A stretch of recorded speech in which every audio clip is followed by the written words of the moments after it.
नमस्कार दोस्तों। तो आज की स्टोरी बहुत ही खतरनाक है। आज की स्टोरी एक काली गाँव की है। काली गाँव में 3 दोस्त थे, रमेश, सुरेश और वरुण।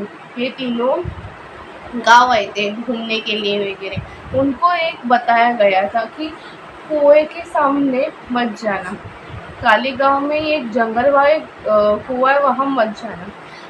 तो उन तीनों ने इतना ध्यान नहीं दिया। रमेश, सुरेश और वरुण इस समय भरोसा नहीं रखते थे।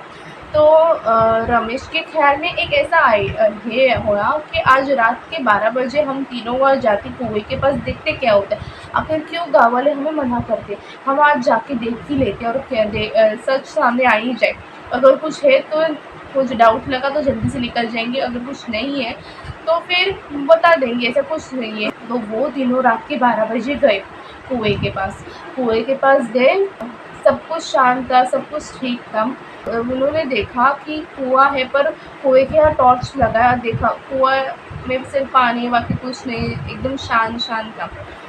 तो रमेश बोलने लगा, अरे यहाँ तो है ही नहीं कुछ, लोग क्यों इतना डरते, हम तो अच्छे से, हमारे से तो कुछ हुआ ही नहीं। तो फिर उन लोगों ने सोचा कि हम लोग वीडियो शूट करते हैं। उन लोग रमेश ने वीडियो शूट किया। वीडियो शूट चालू कर ही रहा था, जस्ट उसे ना एकदम रोने की आवाज़ आने लगी कुएं में एकदम किसी औरत की रोने की आवाज़ आने लगी। ये तीनों ने सुन ली। तो उन लोगों ने टॉर्च लगा के कुएं में ऐसा देखा कि कोई है क्या, कोई रो रहा है क्या। देखा तो क्या कोई नहीं रो रहा है, तभी भी रोने की आवाज़ आ रही थी, और वो भी कुएं में। तभी भी वो लोग टॉर्च लगे आसपास देख रहे थे कोई औरत रो रही है क्या, पर नहीं, आवाज़ ही आ रही थी, औरत नहीं दिख रही थी। तो रमेश बोलने लगा, अरे कौन है यहाँ, कौन औरत है, हमें तो दिखाई भी नहीं दे रही, सिर्फ आवाज़ ही सुनाई दे रही है, रो रही है।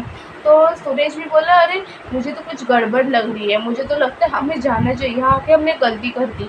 वरुण भी डरने लगे। वरुण बोला, चलो जाते हैं। रमेश बोले, अरे हमें कुछ मालूम ही नहीं, अरे कौन है और क्या भरोसा, किसी को हमारी मदद की भी ज़रूरत हो सकती है।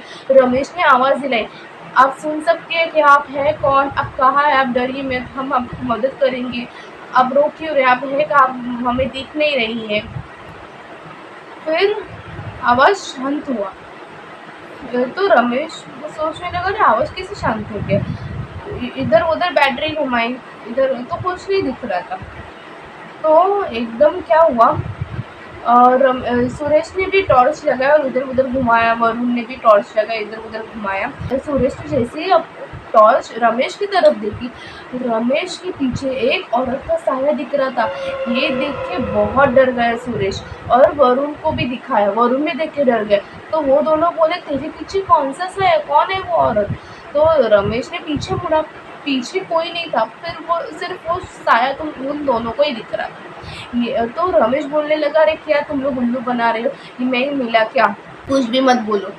तो फिर उसने कुएं किया, फिर से टॉर्च लगाया, कोई नहीं था। जैसे ही रमेश ने टॉर्च सामने की, पहले कुएं में देखा, जैसे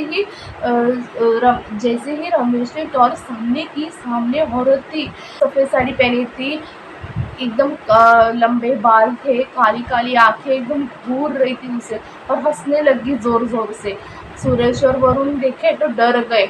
तो वो औरत बोली, अब तुम मेरे साथ रहेगा, अब तो मैं तुझे नहीं छोड़ूंगी, तूने यहाँ पे बहुत बड़ी गलती की, मालूम है ना नहीं आना चाहिए था, फिर भी क्यों आया। रमेश ने माफ़ी मांगी। रमेश रोने लग गया, प्लीज़ मुझे आप माफ़ कर दीजिए, मैं चला जाता हूँ, हम तीनों चले जाते। पर वो मान ही नहीं रही थी। तो रमेश और सुरेश वो भी उधर गए, वो भी काँपने लगे, क्या करें। वो औरत तीनों को देख रही थी, पर वो रमेश को ज़्यादा घूर के देख रही थी। तो तीनों ने जल्दी से भाग लिया, तीनों जल्दी से भाग गए।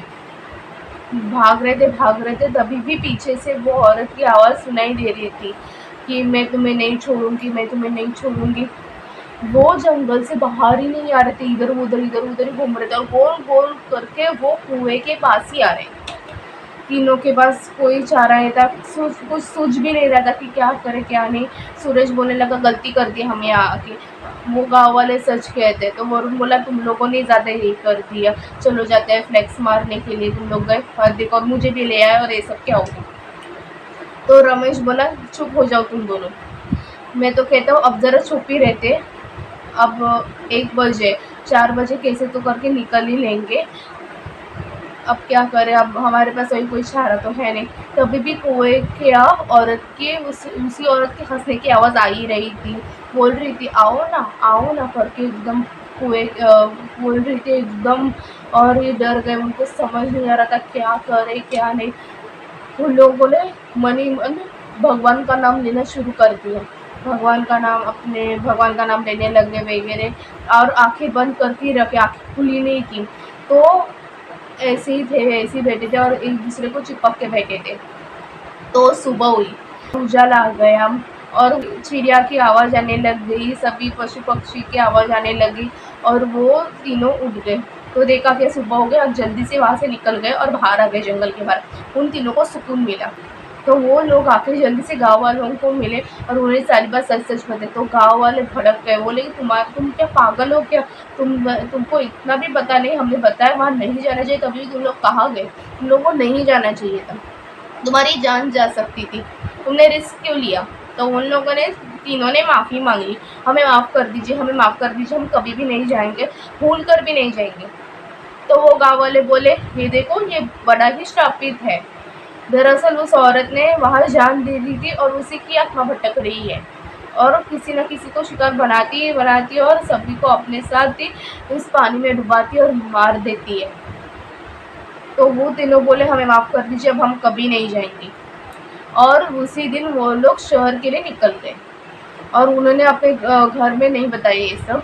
पर वो लोग ये किस्सा कभी भी नहीं भूल सकते, उनके मन में अभी वही था, वही सोचने लगा अगर हम वही रह जाते तो क्या हो जाता। अच्छा वो हम लोगों ने भगवान का नाम लिया, वरना हमारे साथ क्या हो जाता, वो हमारा आखिरी दिन रहता। तो ये थी आज की स्टोरी। आई होप आपको पसंद आ गई। लाइक शेयर सब्सक्राइब करें, अपने दोस्तों को शेयर करिए स्टोरी। आपके साथ कोई घटना घटे हो आपके दोस्त या रिश्तेदारों के साथ, मुझे ईमेल करें। मैंने अपनी ईमेल आईडी डिस्क्रिप्शन बॉक्स में दी हुई है।